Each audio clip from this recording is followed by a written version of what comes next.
What is up, Ravens flock? Huge shout out for your support for the 410 Sports Talk. James and Glenn are the best in the business. They're killing it right now. They love talking Raven talk. Make sure you go subscribe to their channel. Let's go Ravens. Big trust. Welcome in, everybody, to another episode of 410 Sports Talk. James Haskell, along with my co-host Glenn Martin, and we're here to talk some Ravens news. Some new signings in Baltimore, some new old faces, and some old friends coming back. So we'll get into that here in a second. But before we do, two things. One, if you enjoy the show and want to stay up to date on your Ravens content, if you're new to the channel, hit the subscribe button, turn your notifications so you stay up to date for all your Ravens news. Number two, we are in the midst of a great resignation, and because of that, it is more important if you are a recruiter to get out there and get your job posting on the right place. LinkedIn Jobs is the right place to do it. It's the largest pool of candidates and provides you with the easiest way to filter down to look for the right candidates that you're looking for. So right now, if you are a recruiter looking to hire someone or a business owner, small or large, linkedinjobs.com/410, you can get a free job posting on us. Check it out now. But Glenn, on to the news. What do we got? Yeah, there's a familiar face returning to the flock, and that is, of course, safety Tony Jefferson being signed to the Ravens practice squad.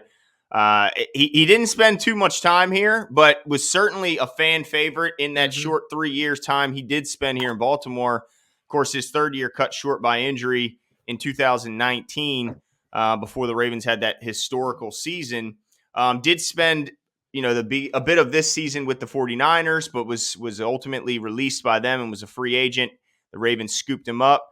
And so I'm kind of I'm interested to hear your take on this. What was your initial thoughts when you saw the Ravens brought him back? Yeah, I mean, I think it's a depth move. I don't know how much playing time he'll get.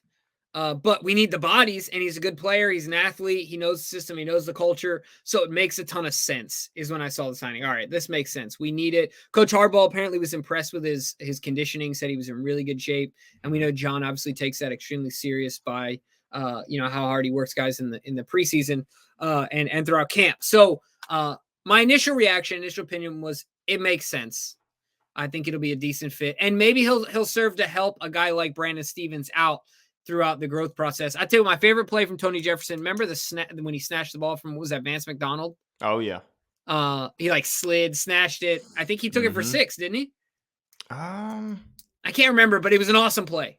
Yeah, I know he's had a couple interceptions here. He had a few sacks. He had 2.5 in 2017. So yeah, he's been a guy that he's never had a touchdown. So not with the Ravens. Yeah. So what was your reaction? Well, first of all, I mean, it really just again points to the injuries because we had how many safeties made this team? Yeah. And at this point, Deshaun Elliott is out. Darius Washington is out.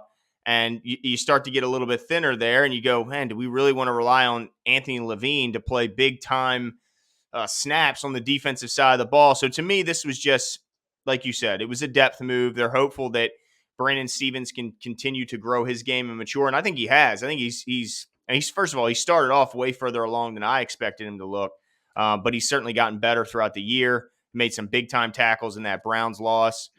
Chuck Clark's a guy who I think – the thing about Chuck is he's a bit limited in his game. I think that he is great at what he does, but there's some limitations to his game. He's not much of a playmaker out there. And not to say that Tony Jefferson is, but I think that what they liked about Jefferson, this is kind of, I want to transition this to a question to you, is what I heard John talk about Tony is that, first of all, he's an early starter. He's like the type of guy that beats the coach there. He's already in the weight room. So it's obviously a great leader to have, showing these young guys what it takes to be a professional and to be a guy who rose from the ranks of virtually nothing. Was Tony Jefferson not an undrafted free agent? I'm kind of doing off the top of my head, but yeah, out of Oklahoma. Yeah, came from nowhere and turned himself into, had a really nice career and made a lot of money. So I think that, and so that's my question, Jimmy. Do you think he's here more for what he can do on the field or more for what he can do for the young guys off the field? I think based on, you talked about it, the injuries, it has to be an on-field decision first. I don't think that we have the depth to do such to make such a signing that would be as luxurious or luxurious or nice to have Mm-hmm. as like an in locker room mentor, right? Like that is definitely certainly part of it, but to me it's all about the fact that he knows the system. There's no really ramp up period. He's in good shape, and we need bodies. Yeah. We just need bodies. So yeah, for me, it is an on field thing. While I don't expect it to be highly impactful, I think he'll get a sack or two. Okay. Yeah. Certainly put him up in the box. This might give an opportunity for Geno Stone to just stick to special teams. I mean, I think that Yeah, Geno's the biggest one who takes a dip in his playing time and production. yeah, So we'll see how Geno reacts to that. But yeah, I agree with you 100%. This can't be just for his mentorship. This has to be a combination of all those things. But it's certainly part of the package that intrigues the Ravens, and why, maybe him and another guy may have been equal when it comes to what they might be able to bring on the field, but then he gets put over the edge by the mentorship, the experience, yeah. and the fact that he knows the system.